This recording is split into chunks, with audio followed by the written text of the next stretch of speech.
Arbaaz ITC की class number 6 में आपका बहुत बहुत स्वागत है। जैसे कि आप सभी को पता है, हमारी कंप्यूटर सीखने की सीरीज चल रही है। तो आप सभी को पता है हमारा जो सीरीज में चैप्टर चल रहा है एमएस वर्ड। तो एमएस वर्ड में हमारा होम मेन्यू चल रही है।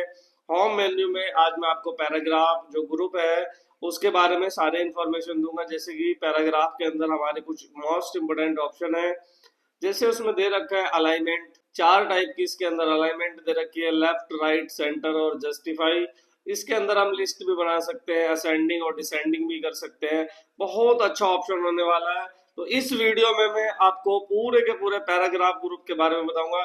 शायद ही आपको इस तरह की नॉलेज कोई देगा पूरे यूट्यूब पर, जिस तरह की नॉलेज मैं आपको देने जा रहा हूँ। चलिए वीडियो स्टार्ट करते हैं। और दूसरी बात यह है कि अभी तक अगर आपने हमारी जो इससे पहली वाली वीडियो है वो वीडियो वॉच नहीं करी है तो जा करके उन सारी वीडियो को वॉच करें।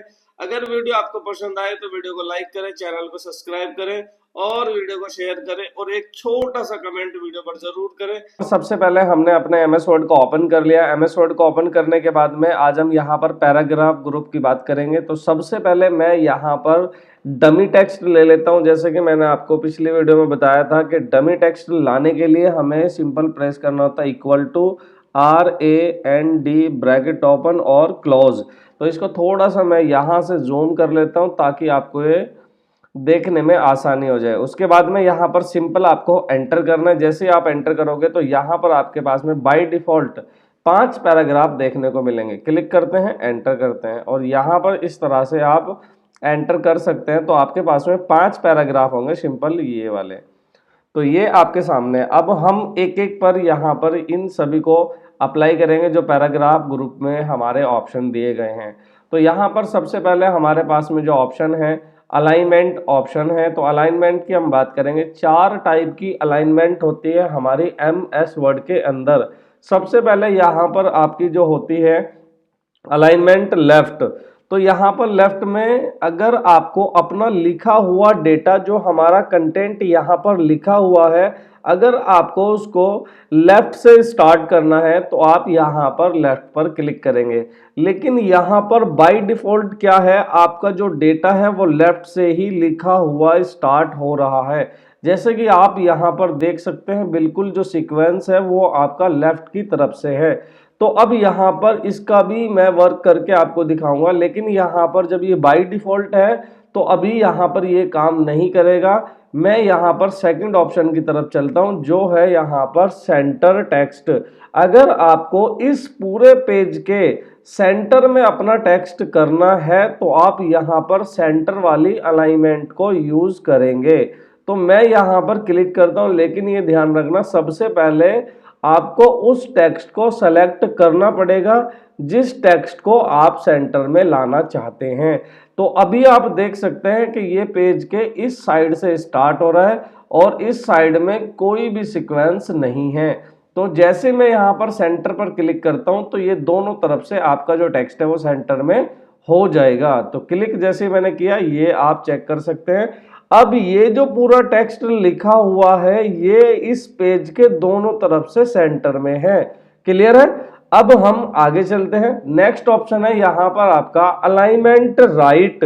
तो अब राइट क्या करेगा, जिस तरह से आपका जो टेक्स्ट है वो लेफ्ट से स्टार्ट हो रहा था अगर आप यहाँ पर राइट वाली अलाइनमेंट को यूज करते हैं तो आपका जो टेक्स्ट है वो राइट से स्टार्ट हो जाएगा। तो यहाँ पर मैं क्लिक करता हूँ राइट में। अब आप यहाँ पर देख सकते हैं आपका जो टेक्स्ट है वो राइट की तरफ से सीक्वेंस में है। उसके बाद में यहाँ पर हमारी एक अलाइनमेंट है जस्टिफाई। तो जस्टिफाई को यूज ना करते हुए उससे पहले हम यहाँ पर वापस से अलाइनमेंट लेफ्ट का यूज करेंगे। तो जैसे मैं लेफ्ट पे क्लिक करता हूं तो ये आप देख सकते हैं अब सीक्वेंस जो है आपका लेफ्ट साइड से स्टार्ट हो गया है। तो लेफ्ट, राइट और सेंटर। नेक्स्ट यहां पर आता है जस्टिफाई। तो पहले हम जस्टिफाई को समझ लेते हैं उसके बाद में हम जस्टिफाई को अप्लाई करेंगे। तो यहां पर जो जस्टिफाई का वर्क होता है आपका दोनों साइड से टेक्स्ट को सीक्वेंस में करना। मतलब ये है कि अब यहाँ जैसे कि ये लाइन जो है आगे जा रही है, दूसरी वाली लाइन जो है वो थोड़ी कम है, तीसरी वाली लाइन उससे भी कम है। उसके बाद यहाँ पर आप देख सकते हैं मतलब इस साइड से सीक्वेंस बिल्कुल भी बराबर में नहीं है। तो आप जैसे यहाँ पर जस्टिफाई पर क्लिक करोगे तो दोनों तरफ से आपका जो टेक्स्ट है वो बिल्कुल सीक्वेंस में आ जाएगा। तो मैं यहाँ पर क्लिक करता हूँ, अब आप चेक कर सकते हैं आपका जो सीक्वेंस है वो बिल्कुल 0 हो गया है, आपका लेफ्ट साइड से भी और आपका राइट साइड से भी। तो आपकी एमएस वर्ड में 4 अलाइनमेंट होती हैं। आप कॉपी और पेन को लेकर के बैठे और लिखते रहें कि एमएस वर्ड में 4 अलाइनमेंट होती हैं। एक टेक्स्ट अलाइन लेफ्ट होती है, एक सेंटर होती है, एक आपकी राइट और एक आपकी जस्टिफाई। 4 अलाइनमेंट दी गई होती हैं। चारों का जो वर्क होता है वो प्रैक्टिकली मैंने आपको दिखा दिया है। अब आप अपनी कॉपी में थ्योरेटिकल लिख लेंगे, ठीक है। अब यहाँ पर नेक्स्ट ऑप्शन जो है वो है आपका लाइन हाइट के लिए। इसको हम लाइन एंड पैराग्राफ स्पेसिंग भी कह सकते हैं। तो लाइन हाइट के अंदर अब हम चलते हैं। यहां पर जैसे मैं क्लिक करता हूं, क्लिक करने के बाद में लाइन हाइट का मतलब यह है कि इन लाइन के बीच में स्पेस क्रिएट करना। अब यहां पर जैसे हमारे पास में नॉर्मली हमारा कॉपी का पेज होता है हार्ड पेज, तो हम क्या करते हैं, एक लाइन में हमने कोई भी लिखा, टेक्स्ट लिखा, उसके बाद में हमने एक लाइन छोड़ दी, दूसरे लाइन में लिख लिया। तो वहां पर हम वाइट स्पेस अपनी मर्जी से छोड़ सकते हैं। और अगर लाइन वाली भी नहीं है, हमारे पास में इस तरह से ब्लैंक पेपर है, तो हम क्या करेंगे, हमने पहला टेक्स्ट यहाँ लिखा, दूसरा हम नीचे से, तो हम अपनी मर्जी से गैप क्रिएट कर सकते हैं। लेकिन यहाँ पर हम एक सॉफ्टवेयर का यूज कर रहे हैं, एमएस वर्ड का यूज कर रहे हैं। तो एमएस वर्ड के अंदर अलाइनमेंट के साथ साथ में आपको लाइन हाइट भी दी गई है। यहाँ पर जैसे हम क्लिक करते हैं, अभी 1 पर राइट है तो इसमें 1 का जो स्पेस है, अब यहाँ पर 1.15 जैसे मैं क्लिक करता हूँ तो इसमें देखो स्पेस थोड़ा सा बढ़ जाएगा। क्लिक करते हैं, ये देखो आपके सामने। उसके बाद में अगर आप इससे ज़्यादा भी चाहते हैं तो आप यहाँ पर क्लिक करें, उसके बाद में आप 1.5, इसमें जो लाइन स्पेस है वो और भी ज़्यादा हो जाएगा। क्लिक करते हैं, ये देखो इस तरह से। तो आप इसमें जितना भी स्पेस रखना चाहते हैं आप अपने हिसाब से रख सकते हैं। ये देखो अच्छा लग रहा है। उसके बाद में आप यहाँ पर क्लिक करें, आप यहाँ पर 2.5 भी रख सकते हैं, देखो इस तरह से। अब इसमें पढ़ने में थोड़ी सी आसानी होगी। और यहाँ पर हमारा अलग अलग पैराग्राफ भी दिखाई दे रहा है, ये पैराग्राफ 1 है, ये 2 है। अब आप इसमें इजीली पढ़ सकते हैं, क्लियर।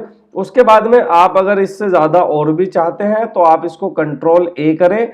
जितनी भी शॉर्टकट की है वो सारी की सारी शॉर्टकट की मैं आपको पढ़ाऊंगा, लिखवाऊंगा। एमएस वर्ड में हम प्रैक्टिकल करके भी देखेंगे, लेकिन स्टेप बाय स्टेप पहले हम सभी ऑप्शन के बारे में जान लेते हैं, उसके बाद में हम एमएस वर्ड से प्रैक्टिकल करके देखेंगे।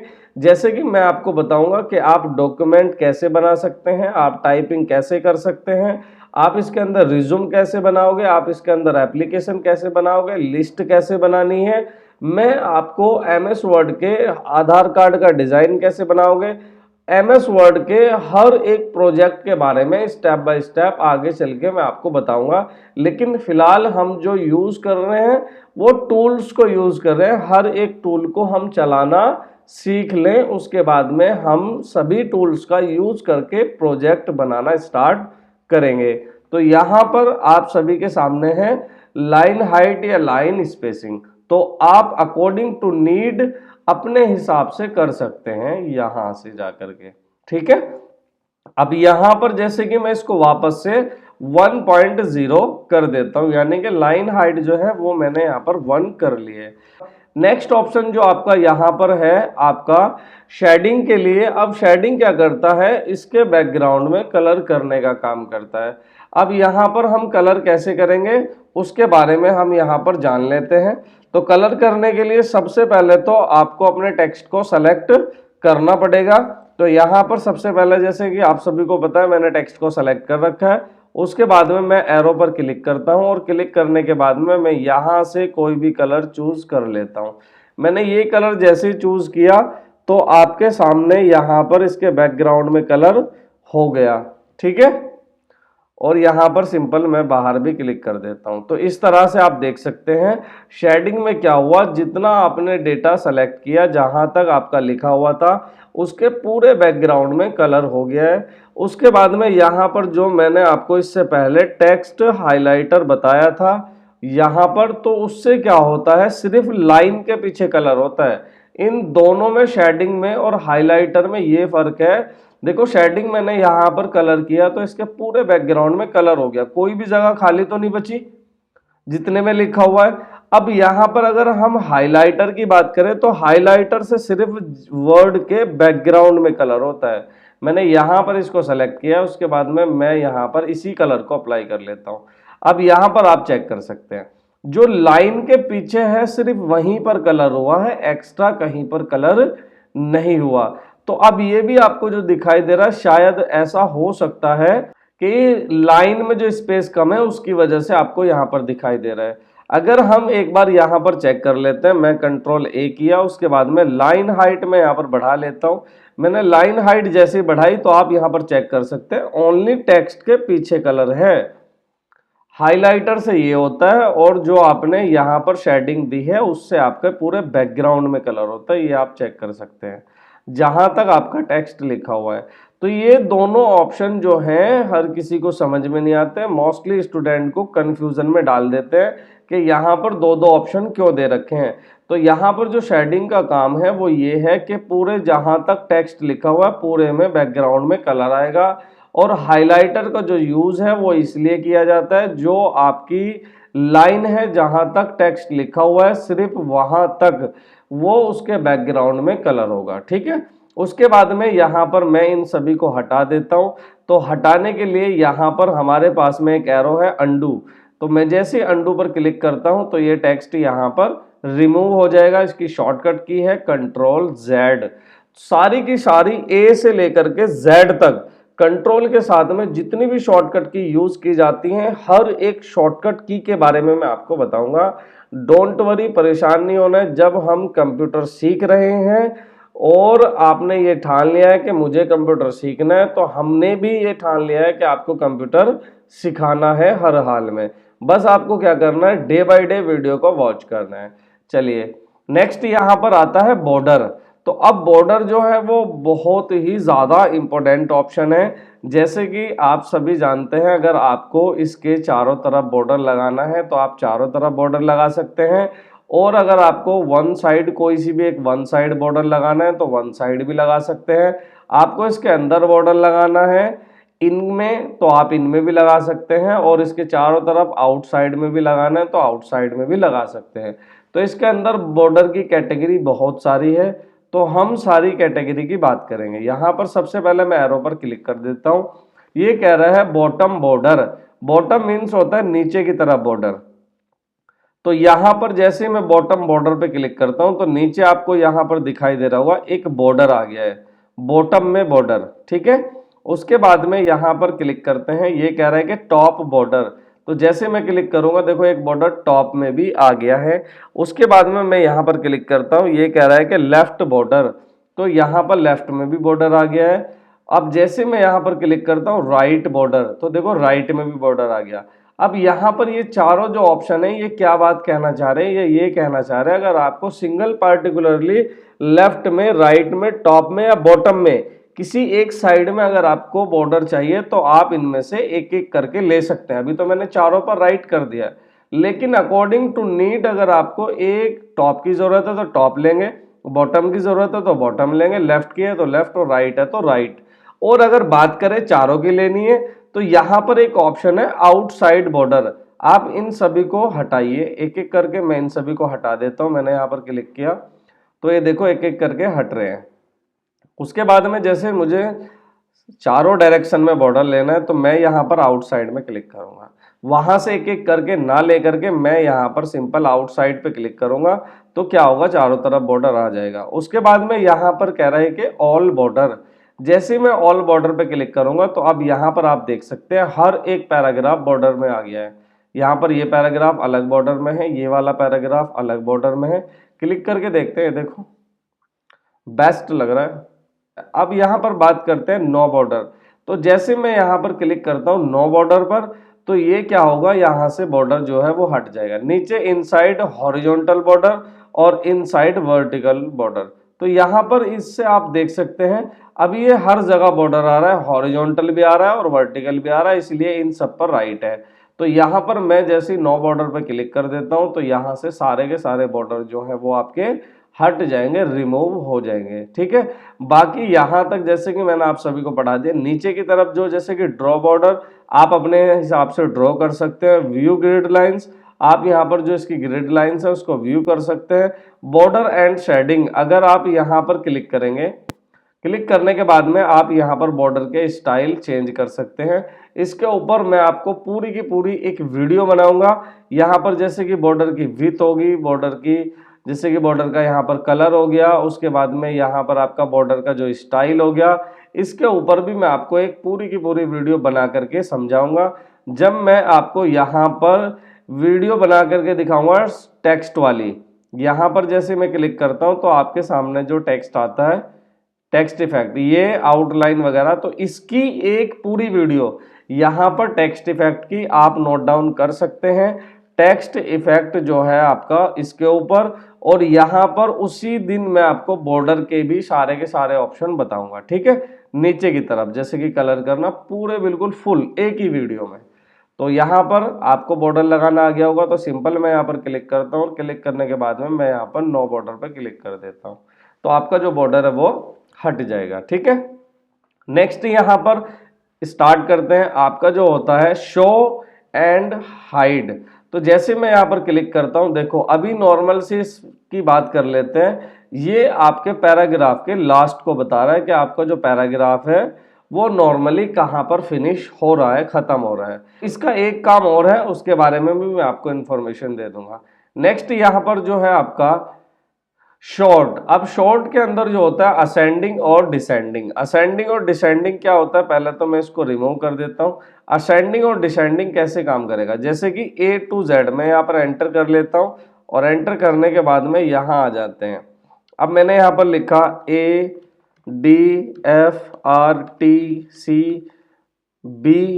और वापस A तो है ही, उसके बाद में मैंने यहाँ पर M लिखा, Z लिख दिया है, और यहाँ पर WE और YUOP, इस तरह से मैंने यहाँ पर नॉर्मली डेटा डाल दिया है। अब यहाँ पर असेंडिंग और डिसेंडिंग, शॉर्ट के अंदर दो ऑप्शन है, एक है असेंडिंग और एक है डिसेंडिंग। तो असेंडिंग और डिसेंडिंग क्या काम करेंगे यहाँ पर, अब देखो आप सबसे पहले इसको समझ लेते हैं। असेंडिंग का मतलब होता है A to Z, असेंडिंग यानी कि ABCDEF मतलब सीक्वेंस में चलना, और डिसेंडिंग का मतलब होता है Z की तरफ से वापस आना।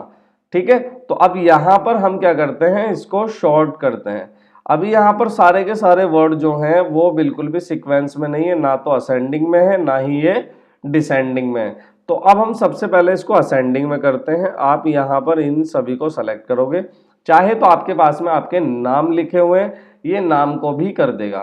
तो यहाँ पर सबसे पहले आपने शॉर्ट पे क्लिक किया और उसके बाद में आपने इसको डिसेंडिंग करके असेंडिंग कर दिया। ठीक है, असेंडिंग जैसे किया आपने ओके किया, तो यहाँ पर आप देख सकते हैं ABCDEF इस तरह से। अब जैसे कि यहाँ पर कुछ वर्ड इसमें मिसिंग है, तो पूरे टोटल प्रॉपर नहीं है, तो यहाँ पर लेकिन सीक्वेंस तो आ गया ना आपका ABC से, और Z यहाँ पर खत्म हो रहा है। अब यहाँ पर बात करते हैं हम इसकी डिसेंडिंग की, तो डिसेंडिंग में Z आपका ऊपर आ जाएगा, उसके बाद Y आएगा। तो यहाँ पर जैसे मैं क्लिक करता हूँ, ये देखो अब जो A है वो नीचे पहुंच गया। तो असेंडिंग का मतलब ABCD सीधा चलना, और डिसेंडिंग का मतलब उल्टा चलना। इसी हिसाब से यहाँ पर मैं इसको कट कर देता हूँ। अब हम बात करते हैं नंबर की। आपने किया 5 4 8 7 9 6 और 3 2 0 1, देखो यहाँ पर एंटर कर देते हैं, तो आपके पास में नंबर लिखे हुए हैं। यही सीक्वेंस यहाँ पर होगा असेंडिंग और डिसेंडिंग को लेकर के। असेंडिंग क्या करेगा, आपका 1 2 3 करेगा, और डिसेंडिंग आपका क्या करेगा, उसको वापस उल्टा करेगा। ठीक है, तो यहाँ पर सबसे पहले मैं असेंडिंग और डिसेंडिंग बता देता हूँ। मैंने इसको सेलेक्ट किया, सेलेक्ट करने के बाद में क्लिक करते हैं शॉर्ट और इसको असेंडिंग। ओके, तो देखो 0 1 2 3 4 5 6 7 8 और 9। अगर आप यहाँ पर कर देते हैं इसको डिसेंडिंग, क्लिक करते हैं, तो यहाँ पर डिसेंडिंग 9 8 7 6 5 4 3 2 1 0, इस तरह से असेंडिंग और डिसेंडिंग। नेक्स्ट यहाँ पर आपके सामने ऑप्शन आता है आपका इंक्रीज इंडेंट और डिक्रीज इंडेंट। देखो इसका सिंपल सा काम है, ज़्यादा कुछ नहीं है, मतलब नॉर्मल सी है। आप यहाँ पर सबसे पहले टेक्स्ट को सेलेक्ट करें, किसी भी टेक्स्ट को, और यहाँ पर आपका जो है इंक्रीज, जैसे मैं क्लिक करूंगा तो टेक्स्ट आपका राइट साइड को जाएगा, क्लिक करते हैं, और यहाँ पर जैसे मैं डिक्रीज करता हूँ आपका टेक्स्ट वापस से इस तरह से आएगा, मतलब एक तरह से मार्जिन के लिए। तो आप इसको लेफ्ट से राइट में कर सकते हो और इसको राइट से लेफ्ट में कर सकते हैं। ये आपका डिसेंडिंग, ये आपका असेंडिंग। उसके बाद में यहाँ पर आता है, हम यहाँ पर लिस्ट को पढ़ते हैं इस साइड से। हमारी बुलेट लिस्ट होती है, यहाँ पर हमारी नंबरिंग लिस्ट होती है, और ये हमारी मल्टी लेवल लिस्ट होती है। तो यहाँ पर सबसे पहले बुलेट लिस्ट की हम बात करेंगे। तो ये मैंने यहाँ पर डेटा लिख रखा है, इसको सेलेक्ट करते हैं। तो अब मैं कंट्रोल Z कर लेता हूँ, क्योंकि मैं यहाँ पर चाहता हूँ कि ABCD वही वाला लिखा हुआ हो। तो यहाँ पर ये अभी तो कंट्रोल Z ये होगा पहले। ये देखो हमारे पास में ये हमारे कुछ पॉइंट्स थे वो आ गए। तो हम इन सभी की बात करेंगे। सबसे पहले मैंने इसको सेलेक्ट किया, उसके बाद में बुलेट लिस्ट क्लिक करो। देखो बुलेट लिस्ट, यहाँ पर डॉट, जैसे मैं क्लिक करूँगा लिस्ट बन गई, मतलब इसको कहते हैं अनऑर्डर लिस्ट। क्लिक करते हैं, देखो ये आपकी लिस्ट बन रही है। यहाँ पर क्लिक करो, ये देखो आप इस उसमें भी ले सकते हैं स्टाइल में। आपके पास में और भी बहुत सारे स्टाइल होंगे, इसमें थोड़ा सा वो हाइड हो रहे हैं इसलिए चमक नहीं रहे हैं, ठीक है। तो आप इसमें कोई सा भी स्टाइल यूज कर सकते हैं। उसके बाद में यहाँ पर इसको कहते हैं अनऑर्डर लिस्ट। यहाँ पर नेक्स्ट ऑप्शन है आपका नंबरिंग लिस्ट, और इसको कहते हैं ऑर्डर लिस्ट। जैसे मैं क्लिक करूंगा देखो नंबर में, उसके बाद में मैं यहाँ पर क्लिक करता हूँ तो आप यहाँ पर देख सकते हैं इस तरह से नंबर में ब्रैकेट के साथ में, और यहाँ पर आप रोमन में ले सकते हैं, स्मॉल ABC में, कैपिटल ABC में, स्मॉल रोमन में, कैपिटल रोमन में, पर कैपिटल ABC में ले सकते हैं आप अपने हिसाब से। तो आपने यहाँ पर क्लिक किया है देखो ABC में, तो आप अपने हिसाब से लिस्ट बना। चलिए नेक्स्ट ऑप्शन जो है यहाँ पर आपका मल्टी लेवल लिस्ट। इस पूरे पैराग्राफ ग्रुप के अंदर मैं आपके ऊपर ये एक मल्टी लेवल लिस्ट का वर्क है जो छोड़ रहा हूं। आप ये मल्टी लेवल लिस्ट का जो वर्क है आप जो है वो यूज कैसे होता है, बाकी बस वीडियो को इतना ही रखते हैं। और अगर आपको वीडियो पसंद आई है तो वीडियो को लाइक करें, चैनल को सब्सक्राइब करें, और वीडियो को अपने दोस्तों के साथ में शेयर करें ताकि वो भी कंप्यूटर सीख लें, और एक छोटा सा प्यारा सा कमेंट करें।